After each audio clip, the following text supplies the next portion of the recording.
शौच सत्य संयम तप त्याग उपाय है। आकिंचन ब्रह्मचर्य धर्म रस सार है।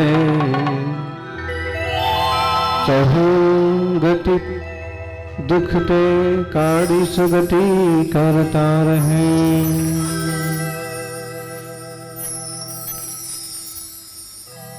आदिम तीर्थेश्वरादि विधाता देवाधिदेव महादेव आदिनाथ भगवान की, वर्तमान जिन शास्त्र नायक वर्तमान महावीर भगवान की, आचार्य श्री आदिसागर जी महाराज की, आचार्य श्री महावीर कीर्ति महाराज की। माना कि आपके उपास हैं, लेकिन फिर भी आप हमारे पास हैं। कुछ जोर से तो आवाज लगाइए। आचार्य गुरु सलमती सागर जी महाराज की, बोले परम पूज्य प्राकृताचार्य चक्रवर्ती जी साचार गुरुदेव सुनील सागर जी महाराज की। कठिन बचन मत बोल पर निंदार धूप तज, साच जवाहर को सत्यवादी जग में सुखी। उत्तम सत्य व्रत पालीजे, पर विश्वास घात नहीं कीजे। साचे झूठे मानुष देखो, आपन पेट सपास न देखो। देखो तिहाय तो पुरुष साचे, तो दर्द सब दीजिए। मुनिराज श्रावक की प्रतिष्ठा, साच गुण लख लीजिए। ऊंचे सिंहासन बैठे वसुलभ, धर्म का भूपति भया। बचे छूट से नरक पहुंचा, स्वर्ग में नारद गया। उत्तम सत्य की स्तुति में ये मंगलमय पंक्तियां कवि ध्यानत राय ने कभी 200 साल 250 साल पहले कहीं, और इसके आधार से हम समझ सकते हैं कि सत्य क्या है। सत्य स्वभाव ही सत्य है। सत्य स्वभाव की समझ ही सत्य है। सतनाम एक सतनाम,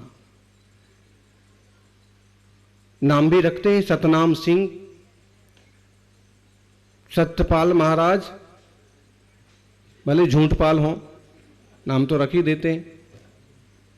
और फिर एक संप्रदाय भी है सतनाम संप्रदाय का। मतलब है कि जो वस्तु व्यवस्था है, सत मतलब सत्य अस्तित्व में है, जो वास्तविक है। तो उत्तम सत्य धर्म कहता है अब 5वें नंबर पर कि सत्य स्वभाव को जानो। तो क्रोध सत्य नहीं है, नहीं है। मान सत्य नहीं है, नहीं है। मायाचारी सत्य नहीं है, नहीं है। लोभ भी सत्य नहीं है। अगर ये सब सत्य होते, सत्य होते, तो इनको करने वालों को भी लोग अच्छा मानते। क्रोधियों की पूजा होना चाहिए थी, मायाचारी करने वालों की पूजा होना चाहिए थी, बल्कि लोक में देखा जाता है कि उन्हें गालियां और दी जाती हैं। सबसे कटमी बोले कपटी आदमी था कौन? शकुनी, कंस, रावण, कोई नहीं पूछता। मानी मानी मर गए। रावण, कौरव, कंस, तीनों कुनबे देख लो, रहा ना उनका वंश।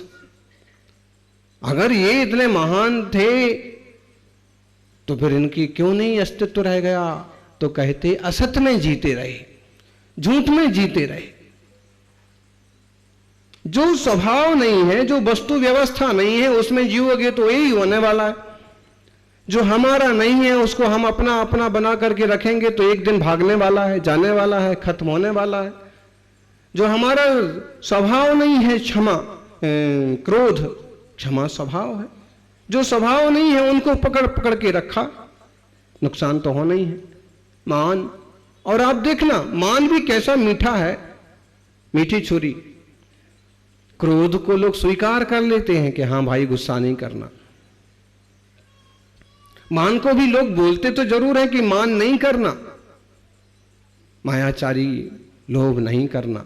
लेकिन आप देखना, बोलते बोलते भी ये 3 कसाय तो करते हैं। लोभ करते हैं, कमाई ज्यादा होना चाहिए। मायाचारी भी थोड़ी सी करते हैं। लेकिन मान का तो और अजब गजब है। आदमी किसी को अगर मान पत्र दिया जाए ना, तो कितना खुश होता है। पूरी समाज के सामने हमें मान पत्र दिया गया, हमने 10 उपास किए थे तो हमें मान पत्र मिला था। और क्रोध पत्र दे दो तो हैं? इनने हमारे समाज में बहुत ज्यादा क्रोध किया है और सबसे बढ़िया क्रोध करने में यही माहिर है, इसलिए इनको क्रोध पत्र दिया जाता है। तो क्या होगा, वो प्रैक्टिकल हो जाएगा वहीं सभा में।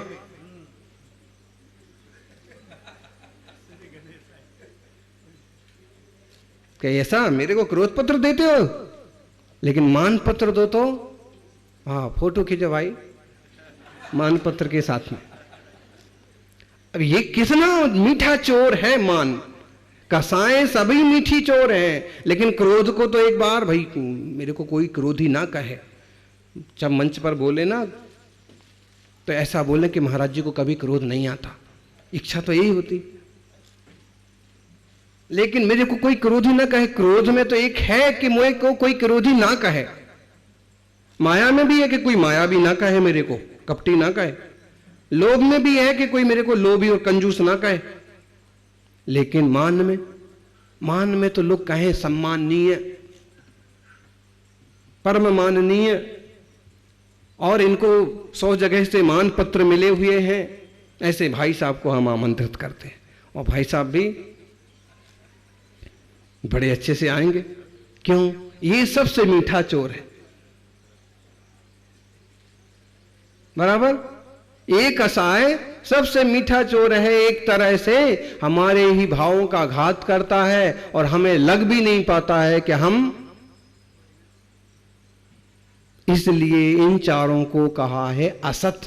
अच्छा काम करने वालों का सामाजिक स्तर पर, राजकीय स्तर पर मान सम्मान होता है, एक विधि है, एक समाज की कार्य रूपरेखा समृद्धि आदि के निमित्त से वो सब चीजें होती हैं।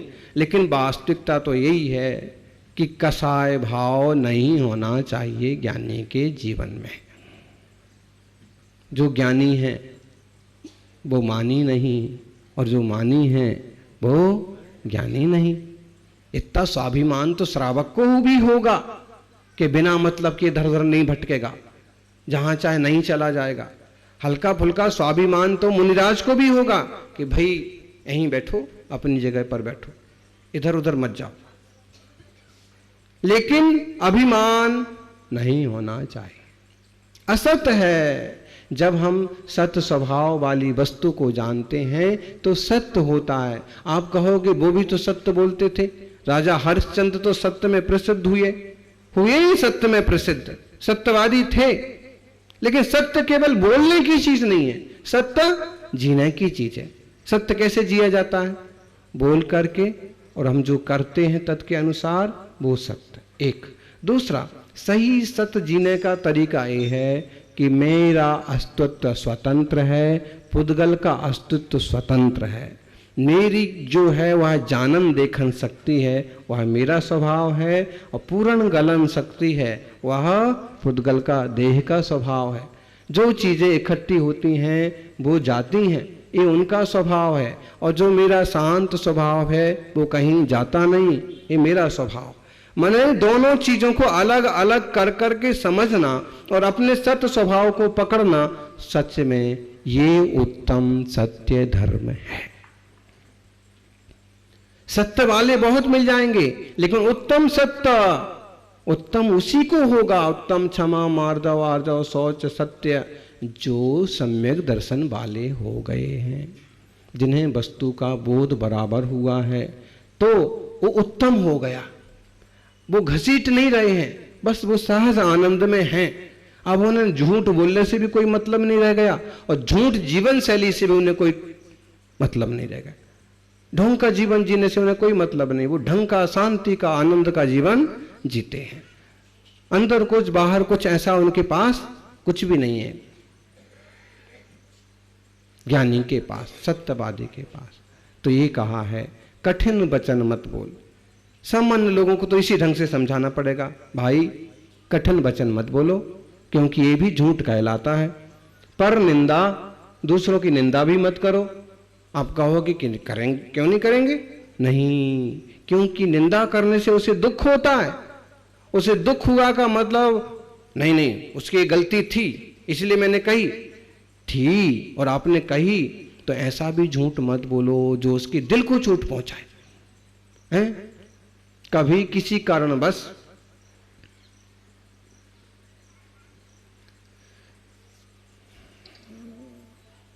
किसी सधर्मी, किसी मित्र, किसी परिवार में ऐसा कुछ बन भी गया तो अब कोशिश ये होना चाहिए कि उसका उपगूहन और स्थितिकरण हो।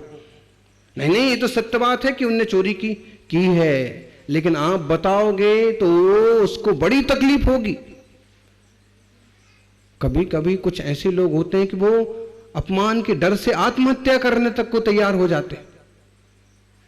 इसलिए कई बार सत्य है फिर भी सत्यम ब्रूयात प्रियम ब्रूयात ना सत्यम प्रियम ब्रूयात, ना ब्रूयात सत्यम प्रियम। वेदों का वाक्य है भाई, सत्य बोलो और लेकिन कैसा सत्य बोलो? प्रिय, हित मित प्रिय, मुनि की वाणी का एक तरीका। मुनि की जो भाषा समिति है वो हितकारी बोलेंगे, मित थोड़ा बोलेंगे और प्रिय अच्छा लगे। कभी कभी थोड़ा सा कम प्रिय हो सकता है लेकिन नुकसानदायक नहीं होगा। तो सत्यम ब्रूयात प्रियम ब्रूयात, ना ब्रूयात सत्यम अप्रियम। सत्य हो लेकिन अप्रिय हो तो नहीं बोलना। ये बात सत्य है कि अमुक की बेटी मां बाप को धोखा देके भाग गई, ये सत्य है? कुछ कुछ छोरियां ऐसी निकल जाती हैं कि माँ बाप की भी उनको कीमत समझ में नहीं आती। कुछ कुछ छोरे ऐसे निकल जाते हैं कि उनको अपने पद प्रतिष्ठा, परिवार की, सम्मान की भी समझ नहीं रहती। अब इस सत्य है कि गलत कदम अमुक ने उठाया है, लेकिन अब कोशिश ये की जाए कि परिवार को, उनको स्थिर किया जाए, व्यवस्थित किया जाए, ठीक जगह ठीक सेटल किया जाए। ये कोई रास्ता नहीं है कि सबको कहो वे कौन से दूध के धुले हैं, बोले उनके यहाँ तो ऐसा हुआ, उनके यहाँ तो ऐसा हुआ। बात सही है, लेकिन वो बात ऐसी है कि वो सामने वाले को ना तो सुनने में अच्छी लग रही है, कई बार तो उनकी आंखों में भी आंसू आ जाते हैं कि मेरी बेटी ने मेरे को धोखा दिया और मेरे पूरे परिवार की बेइज्जती करवा दी। इसका मतलब है अभी बात सबको बोलने जैसी नहीं है। कोई व्रती था, उसके व्रतों में कोई दोष लग गया है कदाचित, लेकिन वो संवेदनशील है और स्वीकार रहा है, प्रायश्चित ले रहा है, ले लिया है, और फिर भी उसी को खोदना, तो ये सत्य तो है लेकिन प्रिय नहीं है। सत्य बोलो, प्रिय बोलो, लेकिन ऐसा सत्य मत बोलो जो अप्रिय हो, किसी को नुकसानदायक हो। कोई आत्महत्या करने को तैयार हो जाए, मेरे से एक बार गलती हुई, लोग उसी कलंक को रोज रोज बोलते हैं, इससे जीने से तो अच्छा मर जाना। बोले ऐसा सत्य नहीं बोलना। अच्छा, बेटे बेटियों से, परिवार में बहू से, किसी से कभी कोई ऐसी गलती हो गई कि कुछ भारी, तो भी बार बार टोंचने देना, ताना देना महिलाओं में बहुत होता है। ये बराबर नहीं है कहीं भी, कभी भी। यही नहीं कि इसी गांव की बात कर रहे हो हम। समाज बहुत बड़ा है और हमारा देश भी बहुत बड़ा है और हमारी संस्कृति भी बहुत बड़ी है। 4-4 वर्ण हैं, सैकड़ों जातियां हैं। कहीं भी कोई घटना घटती हो तो ये तरीका नहीं अपनाना चाहिए। अगर कोई वापस स्थान पर जम गया है, सुधर रहा है, तो फिर उसको अवसर दो, सहयोग करो, टोचने मत दो, ताने मत मारो।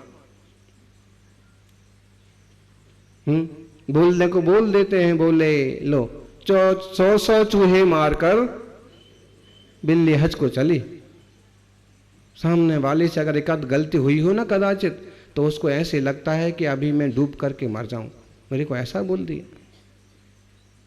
और अगर वो शक्तिशाली होगा ना तो तुम्हारा मुंह तोड़ देगा। क्या बोला, एक बार फिर से बोल। इसलिए ऐसे शब्द, ऐसी बातें नुकसानदायक ही हैं, दोनों तरफ से, दोनों तरह से। विवेक रखना, कठिन वचन मत बोल, पर निंदा और झूठ तज। झूठ तो बोलना ही नहीं। कभी कभी उनकी गलती नहीं है, उनमें दोष नहीं है, फिर भी कुछ नीचा करने के लिए हम बोलेंगे उनमें ऐसा दोष है, उनने ऐसा किया।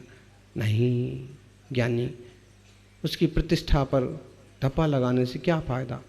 कुछ लोगों को अपनी प्रतिष्ठा इतनी प्यारी होती है कि अगर उसमें कुछ दोष लगता है तो वो सोचते हैं कि ऐसा जीने से अच्छा तो, एक गांव में रहने से अच्छा तो, ऐसा कुछ भी सोचने लगते। इसलिए सावधानी रखना। सांच जवाहर खोल, सत्यबाजी जग में सुखी। अरे सत्य का जवाहर खोलो, साची साची बातें बोलो, अच्छी अच्छी बातें बोलो, मीठी मीठी बोलो, तकलीफ क्या है। और ऐसा जीव जग में सुखी होता है।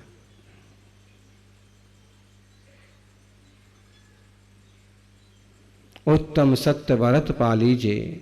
व्रत है उत्तम सत्य, इसको पालन करो, पर विश्वासघात मत कीजिए। विश्वासघात सबसे बुरी चीज। पापा को बोल के गए कि बहुत जरूरी काम से पूना जाना है, मुंबई जाना है, और तुम पहुंच गए कहीं ऐसी जगह बियर बार में। मम्मी को बोल के गए कि बस अमुक सहेली के घर नोट्स लेने को जाना है, और पहुंच गए कहीं और।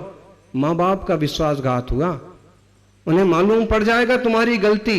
गुरु का विश्वासघात हुआ, कुछ बोला और ना किया, गलत किया, विश्वासघात हुआ। मालूम पड़ जाएगा ना तो वो आगे से तुम्हारा भरोसा करना छोड़ देंगे।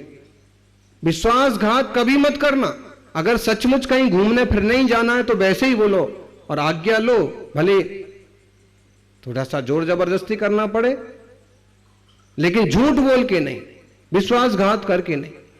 व्यापार में भी विश्वासघात कर लेते हैं लोग, औषधियों में, दवाओं में भी, कपड़े में, लेन देन में भी। बताइए, छोटी बातों में, बड़ी बातों में अगर विश्वासघात करेंगे तो समाज का विश्वास का धरातल खत्म नहीं हो जाएगा।